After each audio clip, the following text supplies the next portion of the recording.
मधु रसोई में खाना बना रही थी। उसकी सास जानकी वहीं पर खड़ी थी। इतने में मधु को पाद आ गई और उसने मन ही मन सोचा, अरे यार अब क्या करूं, धीरे से छोड़ देती हूँ। मधु ने धीरे से पाद मार दिया, लेकिन उस पाद की इतनी बदबू थी कि जानकी ने हाथ से अपनी नाक बंद कर ली। अरे बहू, ये बदबू कहाँ से आ रही है? पता नहीं माँ जी, बाहर से आ रही होगी। मधु ने बात को टाल दिया। मधु के पेट में हमेशा से कुछ न कुछ गड़बड़ चलता रहता था, इसीलिए मधु हमेशा परेशान रहती है।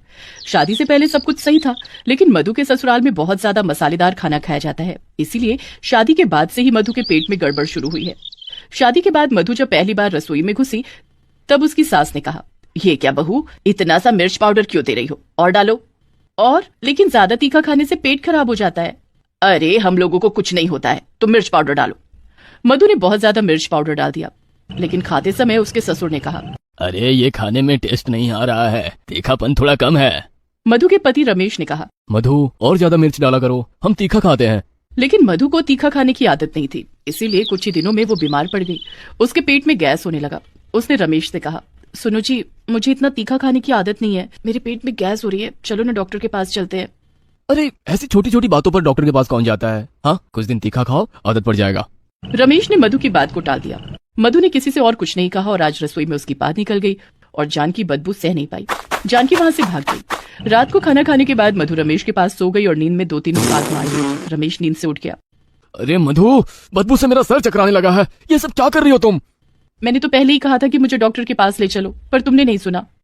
डॉक्टर के पास जाकर फालतू पैसे खर्च करने की कोई जरूरत नहीं है, कल से और ज्यादा तीखा खाना खाओ, सब कुछ ठीक हो जाएगा। मधु तीखा खाने लगी और इतने में गर्मी बहुत ज्यादा बढ़ गई और रमेश उसी दिन 2 किलो चिकन ले आया। आज बड़ा बिरयानी खाने का मन कर रहा है। मधु, अच्छे से बिरयानी बनाना। हाँ, और तीखी मिर्च डालना मत भूलना।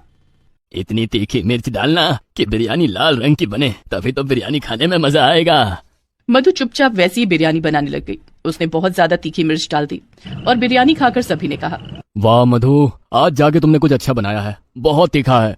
तीनों ने मजे से बिरयानी खाई, लेकिन बिरयानी खाते समय मधु की हालत खराब हो गई। अरे यार, इतनी तीखी बिरयानी कौन खाता है, क्या करूं, खाना तो पड़ेगा ही। मधु ने कैसे भी करके बिरयानी खा लिया। उसका चेहरा लाल हो गया और उसी दिन उसका पेट भी खराब हो गया।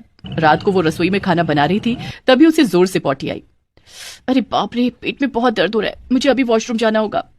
मधु बाथरूम जाने ही वाली थी कि तभी बाहर से जानकी ने चिल्लाकर कहा, बहू जल्दी खाना बनाओ, हम सबको भूख लगी है। ठीक है माँ जी। मधु बाथरूम नहीं जा पाई, लेकिन उसके पेट में दर्द बढ़ने लगा। क्या करूं, हाँ यहीं पर कर देती हूँ, बाद में फेंक दूंगी। एक बर्तन के अंदर मधु ने पॉटी कर दी और उसे ढक कर रख दिया। उसके बाद खाना बनाकर सबको खिला दिया और फिर वो सो गई। रसोई से अपनी पॉटी को फेंकना भूल गई। अगले दिन फिर से खाना बनाते वक्त उसे पॉटी आई। एक काम करती हूँ, उसी बर्तन में कर देती हूँ। मधु ने उसी बर्तन में फिर से कर दिया और ढककर खाना बनाने लगी।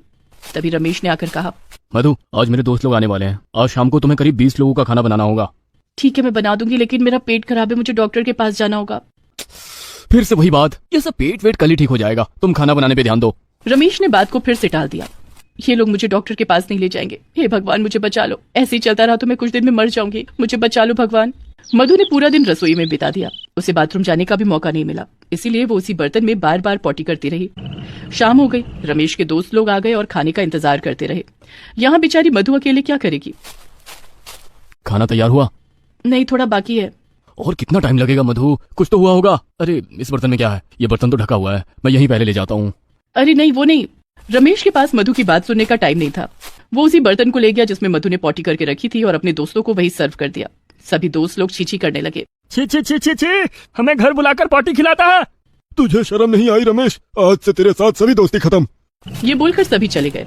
रमेश शर्म के मारे चुप हो गया। मधु रोने लगी और रोते हुए उसने सब कुछ बता दिया। मैं बार बार कह रही थी कि डॉक्टर के पास ले चलो, लेकिन तुमने नहीं सुना, तुम्हारी वजह से हुआ है आज ऐसा। रमेश को अपनी गलतियों का एहसास हुआ। मधु को डॉक्टर के पास ले जाए क्या? डॉक्टर ने ज्यादा तीखा खाने से मना कर दिया। उसके बाद से मधु के हिसाब से ही खाना बनने लगा और सभी खाने भी लगे और इसी तरह धीरे धीरे सब कुछ ठीक हो गया।